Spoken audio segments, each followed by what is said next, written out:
So here we are in the Polytunnel in January, and you see the plants have grown and were planted, believe it or not, in August, September in the greenhouse.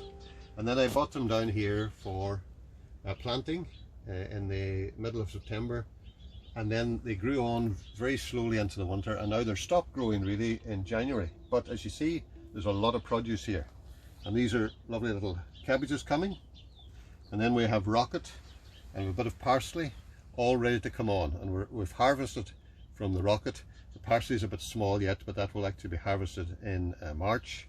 And then these are all the little greens again, and there's miner's lettuce, there's lovely mustard, there's a few lettuces looking a bit poor of themselves at the minute, but they'll recover because we had frost last night. And then back behind us here you can see the Cape gooseberry, a fruit, and you see the way the leaves have all curled, and that's because of the frost, but it will recover.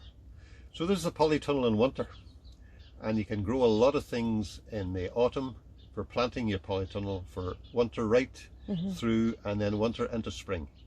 So and you have a lovely seat as well. This is perfect height. That's right. So I put this so that I can reach, so it's designed so I can reach from the sitting position right to the plastic.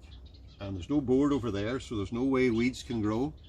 So you have no weeds, and then we put on a layer. It's a non-dig garden, no dig garden.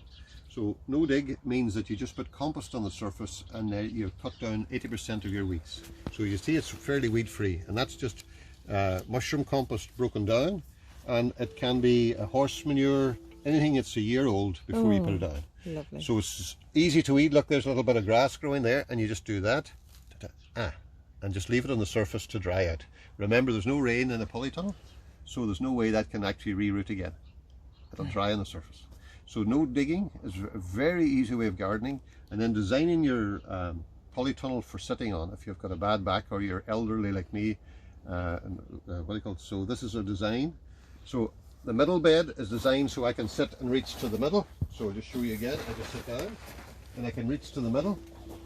Here, Canning, the same. And then I go around the other side and reach in. So as you see, it's double my reach. Very nice. And then the little paths are all gravelled, and then you can water them, the paths, to give a nice humid atmosphere in the very hot summer. Fair play. And then we use the height of the greenhouse to get to our grapevine. So it's a lovely grapevine growing there. It's all dormant at the minute. So that's all the way along. That was planted outside, and then the vine was brought inside. Yeah, that's winter pulsane. That's miner's lettuce. And that's lovely vitamin C you're getting in the winter time, when everything outside is kind of coming to a close. Miner's lettuce. Miner's lettuce. So it must have been for the people on the Klondike or some of that, any of the miners.